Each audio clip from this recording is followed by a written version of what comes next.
Hello everyone, welcome back to your favorite channel Education Hub and myself Anshul Dhiman. So guys, आज की मेरी इस video में मैं आपके साथ शेयर कर रही हूँ हमारा अक्टूबर मंथ का जो है जीव विज्ञान यानी कि बायोलॉजी का असाइनमेंट 3। सो ये आपको दिया गया था और अब इसके मैं आपके लिए जो है सॉल्यूशंस लेके आई हूँ। सो अगर मैं देखिए पहले ही बता देती हूँ, एक तो आप इस वीडियो को जो है कंप्लीट देखिएगा क्योंकि ये अच्छे सॉल्यूशंस है।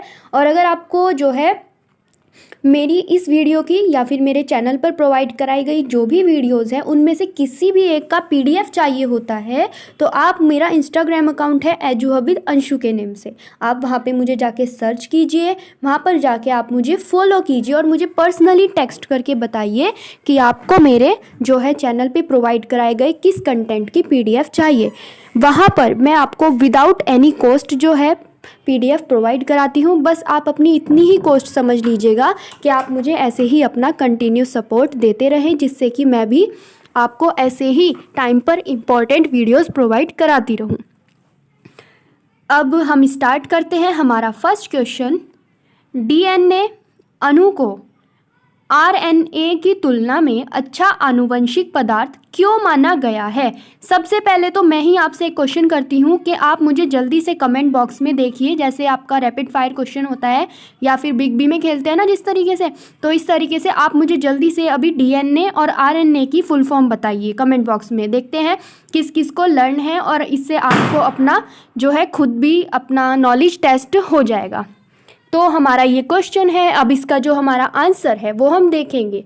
एल्फ्रेड डी हार्शे एवं मार्था चेज का प्रयोग, इसका हमारा ये सॉल्यूशन है, उनके प्रयोग के ऊपर इसका आंसर है। तो ये है, हार्शे एवं चेज ने सर्वमान्य रूप से यह सिद्ध किया कि डीएनए ही आनुवांशिक पदार्थ है। इन्होंने अपना प्रयोग बैक्टीरियोफेज पर किया।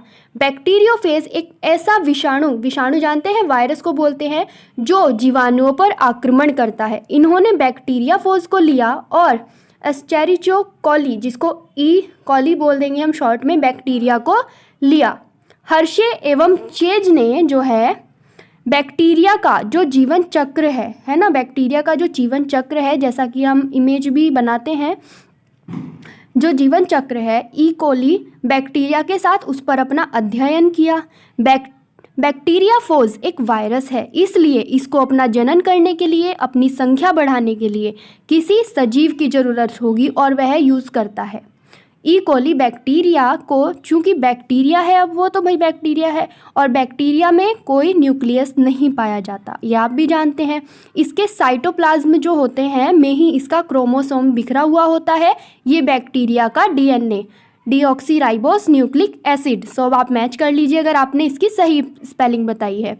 बैक्टीरियाफेज ई कोली बैक्टीरिया से जुड़ जाता है। इसका ये ई कोली बैक्टीरिया से जो जुड़ गया है, जो पूंछ है ये एस्चेरिचिया, या आप देखेंगे से अटैच होती है और अपना जो जेनेटिक मटेरियल होता है, डीएनए है, उसको ट्रांसफ़र कर देता है। ई कोली जीवाणु में आते हैं, तब ई कोली बैक्टीरिया समझने लगती है कि ये डीएनए भी इसी का है और इस डीएनए की जो भी इंफॉर्मेशन होंगी उसी के अकॉर्डिंग संरचना बनाने लगता है। मतलब ये जो डीएनए है जो बैक्टीरियाफेज का है ना, तो ये है जो ये है, तो ये जो है ये डीएनए बैक्टीरियाफेज बनाने लगता है और जीवाणु के अंदर ढेर सारे बैक्टीरियाफेज बनने लगते हैं। सो ये आप इमेज भी देख लीजिएगा, आप इनको अपने प्रोजेक्ट के तौर पे अच्छा नोट भी कर सकते हैं, अपने एग्जाम्स के लिए लर्न भी कर सकते हैं। हमारा सेकंड क्वेश्चन था, आनुवांशिक कोड क्या है? आनुवांशिक कोड की कोई दो विशेषता लिखो। तो सबसे पहले हम लिखेंगे आनुवांशिक कोड है क्या, और फिर उसके बाद हम उसकी दो विशेषताएं बताएंगे। सो आप सबसे पहले हेडिंग डालेंगे, इसकी खोज निरेनबर्ग, मथाई, एच.जी. खुराना तथा रॉबर्ट हली ने की थी, तथा जेनेटिक कोड आनुवांशिक कोड वो है शब्द जॉर्ज गैमो ने दिया। देखिए ये छोटे छोटे पॉइंट्स होते हैं, इनको आप लर्न किया कीजिए। अगर आपसे क्वेश्चन पूछा जाए कि ये जेनेटिक कोड किसने दिया, तो आप नाम बताएंगे जॉर्ज गैमो ने। देन आरएनए में उपस्थित आनुवांशिक सूचनाओं का उपयोग करके एक प्रोटीन का संश्लेषण करना किसी एक भाषा का दूसरी भाषा में अनुवाद करने की तरह है। प्रोटीन संश्लेषण के दौरान 4 नाइट्रोजन क्षार का उपयोग करके 20 प्रकार के एमिनो अम्लों के लिए कोड तैयार किए जाते हैं। आनुवांशिक कोड ही डीएनए और बाद में ट्रांसक्रिप्शन द्वारा बने एमआरएनए, ये भी हम आगे वीडियो में देखने वाले हैं, आप ज़रूर देखिएगा, ये आपके लिए बहुत इंपॉर्टेंट है कि ये एमआरएनए है क्या। इस पर नाइट्रोजन क्षार का विशिष्ट अनुक्रम है जिनका अनुवाद प्रोटीन के संश्लेषण के लिए एमिनो अम्ल के रूप में किया जाता है। ओके, अब हम इसकी 2 विशेषताएं लिखेंगे। सबसे पहले आप हेडिंग डाल के लिखेंगे ट्रिप्लेट कोड, फिर आप लिखेंगे प्रत्येक आनुवांशिक कोड 3 नाइट्रोजन जिन्स क्षारकों के समूह का बना होता है, अतः प्रत्येक अमीनो अम्ल के लिए 3 क्षार समूह का बना एक कोड आवश्यक है। असंदिग्ध कोडॉन, एक कोडॉन हमेशा एक ही अमीनो अम्ल को कोड करता है, दूसरे को नहीं। ये कुछ इंपॉर्टेंट पॉइंट्स होते हैं जिनको आप जो है ना अपने नोट्स जो आप तैयार करते हैं अपने एग्ज़ाम्स के लिए, अब भाई बोर्ड एग्ज़ाम्स है तो तैयारी तो अच्छे से करनी पड़ेगी, और वैसे भी आपको आगे के लिए भी ये बेसिक नॉलेज होती है जो पता होनी चाहिए। फिर हमारा 3rd क्वेश्चन है, ये आ गया है, अभी मैंने आपको बताया जैसा कि इम्पॉर्टेंट है। टीआरएनए, एमआरएनए तथा राइबोसोम आरएनए में अंतर स्पष्ट करो। सबसे पहले हम देखेंगे एमआरएनए यानी कि मैसेंजर आरएनए, यानी कि जिसे कहेंगे संदेशवाहक आरएनए। फिर है आपका टीआरएनए यानी कि ट्रांसफर आरएनए यानी कि स्थानांतरण आरएनए। फिर है आपका आरआरएनए यानी कि राइबोसोमल आरएनए यानी कि राइबोसोमल आरएनए। तो अब हम देखेंगे एमआरएनए, हेडिंग डाल लीजिए। इसका फर्स्ट पॉइंट में लिखेंगे केंद्रक में डीएनए से अनुलेखन क्रिया द्वारा होता है। एमआरएनए प्रोटीन संश्लेषण के लिए साचा का कार्य करता है। यूकैरियोटिक कोशिकाओं में एमआरएनए सिर्फ एक ही पॉलीपेप्टाइड के संश्लेषण की सूचना का वहन करता है, अतः इसे मोनोसिस्टोनिक एमआरएनए कहते हैं। प्रोकैरियोटिक कोशिकाओं में एमआरएनए एक से अधिक पॉलीपेप्टाइड श्रृंखला के संश्लेषण की सूचना का वहन करता है, अतः इसे पॉलीसिस्ट्रॉनिक एमआरएनए भी कहते हैं, ये भी इम्पोर्टेंट है। कोशिकाओं में एमआरएनए जो है 3 से 5% पाया जाता है। फिर है आपका हेडिंग डालेंगे टीआरएनए। टीआरएनए अमीनो अम्ल को एमआरएनए तक लेकर जाता है। सबसे छोटा आरएनए टीआरएनए है, ये आपका सबसे छोटा आरएनए है। अगर आपका शॉर्ट क्वेश्चन में या कभी एमसीक्यूज आपकी क्लास में होते हैं, आपको पता होना चाहिए ये सबसे छोटा है। यह जल में विलय होता है, इस कारण से घुलनशील आरएनए भी कहा जाता है, इसको घुलनशील आरएनए भी कहते हैं। टीआरएनए की संरचना क्लोवर लीफ की तरह होती है, आप खुद भी देख सकते हैं नेट से सर्च करके क्लोवर लीफ किस तरीके की होती है, और आप अपने अकॉर्डिंग अच्छी इमेज बना लीजिएगा। कोशिका में टीआरएनए का 16 से 18% पाया जाता है। फिर आप हेडिंग डालेंगे आरआरएनए यानी कि राइबोसोम। ये राइबोसोम में पाया जाता है, प्रोटीन संश्लेषण में सहायक होता है और कोशिका में उपस्थित समस्त आरएनए का अधिकांश आरआरएनए का होता है, लगभग 80% पाया जाता है। तो इनकी परसेंटेज भी आप अच्छे से याद कीजिएगा। फिर आपका क्वेश्चन है कैंसर कोशिका सामान्य कोशिका से कैसे अलग है। तो हमारे शरीर में कोशिका वृद्धि और विभेदन अत्यधिक नियंत्रित व नियमित है। कैंसर कोशिकाओं में ये नियतात्मक क्रिया विधियाँ टूट जाती हैं, ऐसा लगता है कि कैंसर कोशिका में यह गुण खत्म हो जाते हैं। इसके फलस्वरूप कैंसर कोशिकाएं विभाजित होना जारी रखती हैं तथा कोशिकाओं का भंडार खड़ा कर देती है, जिसे आबुड कहते हैं। ठीक है, ये बहुत तेजी से बढ़ती हैं और आसपास के सामान्य ऊतकों पर हमला करके उनको क्षति पहुंचाती है।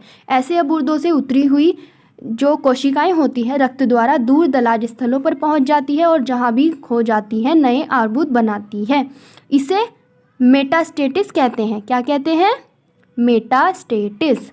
देन नेक्स्ट क्वेश्चन है निम्न रोगों के रोगजनक संक्रमण तथा संरक्षणों का संक्षिप्त वर्णन करो। उसमें आपको 3 दिए गए हैं, अमीबता, फिर है आपका हैजा और है आपका फिर मलेरिया। तो मैं सबसे पहले आपका ये हेडिंग लेके चली हूँ अमीबता।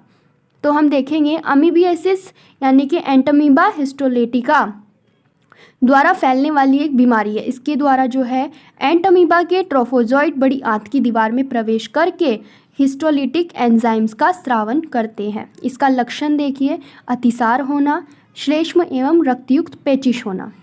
देन इसकी रोकथाम और उपचार क्या है? रोग से रोकथाम हेतु स्वच्छ एवं साफ जल एवं जो है भोज्य पदार्थों का सेवन करना चाहिए। नेक्स्ट है हरी सब्जियों को पोटेशियम परमैंगनेट में 1 घंटे तक भिगोकर उपयोग में लाना चाहिए। फिर है हमारी हैजा। देखिए, यह एक संक्रामक आर्तशोथ है। क्या है? आर्तशोथ, जो वाइब्रियो कॉलेरी नामक जीवाणु के एंटीटॉक्सिन उत्पन्न करने वाले उपभेदों के कारण होता है। इसके लक्षण क्या हैं? अत्यधिक पानी वाले दस्त, उल्टी और पैरों में ऐंठन। फिर है इसकी रोकथाम, स्वच्छ पानी पिएं, हाथ साबुन से धोएं, साफ सफाई बनाए रखें और आहार को पूरी तरह से ढककर पकाएं। देन मलेरिया, यह एक प्रोटोजोन रोग है जो कि मादा एनाफिलीज मच्छर के काटने से शरीर में प्लाज्मोडियम के संक्रमण के कारण होता है। भारत में यह बीमारी अगस्त से अक्टूबर तक अधिक होती है, यानी कि इस मंथ में होती है। आजकल इस बीमारी का लगभग निर्मूलन हो गया है, लेकिन आज से 25-30 वर्ष पूर्व हमारे देश में प्रतिवर्ष इस रोग से हजारों लोग मरते थे। रोगजनक, यानी कि इसका रोगजनक जो है ये प्लाज्मोडियम नामक प्रोटोजोम परिजीवी के संक्रमण के कारण होता है। इसके लक्षण क्या है? पहले सर्दी लगती है, उसके बाद 103 यानी कि 103 डिग्री से 104 डिग्री फ़ारेनहाइट तक बुखार हो जाता है। यह बुखार 1 से 3 घंटे तक रहता है, फिर रोगी को पसीना आ जाता है। और इसकी रोकथाम देखिए, अब इससे बचने के लिए मच्छरों को नष्ट कर देना चाहिए। मच्छर अपने अंडे गंदे तथा स्थिर पानी में देते हैं, अतः घर के आसपास के गड्ढों से पानी निकलवा कर उसमें मिट्टी भरवा देनी चाहिए। सेकंड है, घर की दीवार पर DDT का छिड़काव करना चाहिए। फिर हमारा 6th क्वेश्चन है, प्रोटीन संश्लेषण को विस्तार से समझाइए। प्रोटीन संश्लेषण की जो प्रक्रिया होती है वो 2 चरणों में होती है, यानी कि उसके 2 स्टेप्स में होती है। फर्स्ट है ट्रांसक्रिप्शन एंड सेकंड है ट्रांसलेशन। तो ट्रांसक्रिप्शन है DNA से आनुवांशिक सूचनाओं का mRNA में स्थानांतरण को ट्रांसक्रिप्शन कहते हैं। RNA पॉलीमरेज एंजाइम द्वारा यह क्रिया संपन्न होती है। DNA के प्रमोटर हिस्से में इस एंजाइम के बंधने के बाद यह क्रिया प्रारंभ होती है। तो सबसे पहले हम देखेंगे, इसमें ए में आप देखेंगे, हेडिंग डालेंगे प्रमोटरों से बंधन एवं RNA श्रृंखला का प्रारंभ। DNA धागे पर जहाँ स्टोर सिग्नल रहता है उसे प्रमोटर कहते हैं। यहाँ एडेलिन एवं थाइमिन अधिक होता है, यहाँ से RNA चैन बनना शुरू होती है। फिर आपका हमारा जो है बी है, RNA पॉली न्यूक्लियोटाइड चैन में वृद्धि। RNA पॉलीमर्स DNA की नाइट्रोजन बेसों का प्रतिलिपि तैयार करता है। DNA का सिर्फ एक स्ट्रैंड इसमें भाग लेता है एवं mRNA की लंबाई में वृद्धि जो है 5 से 3 की ओर होती है। फिर सी पर है ट्रांजिशन का समापन। जब DNA स्टॉप सिग्नल पर RNA पॉलीमरेज पहुंचाता है, mRNA का संश्लेषण रुक जाता है। फिर हमारा सेकंड स्टेप क्या था? ट्रांसलेशन। तो mRNA में उपस्थित आनुवांशिक सूचनाओं के अनुरूप एमिनो अम्लों से प्रोटीन संश्लेषण ट्रांसलेशन कहलाता है, जिसकी क्रिया राइबोसोम पर होती है। mRNA का एक कोडॉन एक बार में एक संदेश को 5 किनारे से 3 किनारे की अग्रसर करता है। किसी अमीनो अम्ल के साइटोप्लाज्म से mRNA तक ले जाने के लिए tRNA होते हैं, जिसमें उपस्थित एंटीकोडॉन mRNA के कोडॉन के जो है पूरक होते हैं। इस तरह एक के बाद दूसरा एमिनो अम्ल राइबोसोम के विशेष स्थान पर आते हैं एवं एमिनो अम्लों के बीच पेप्टाइड बंधन बनाते हैं। इस प्रकार पॉलीपेप्टाइड चेन का निर्माण होता है। इस चेन के निर्माण में ATP ऊर्जा की भूमिका होती है। इसके द्वारा एमिनो अम्ल एक्टिव हो जाते हैं। इस प्रक्रिया में प्रोटीन का बनना स्टार्ट हो जाता है।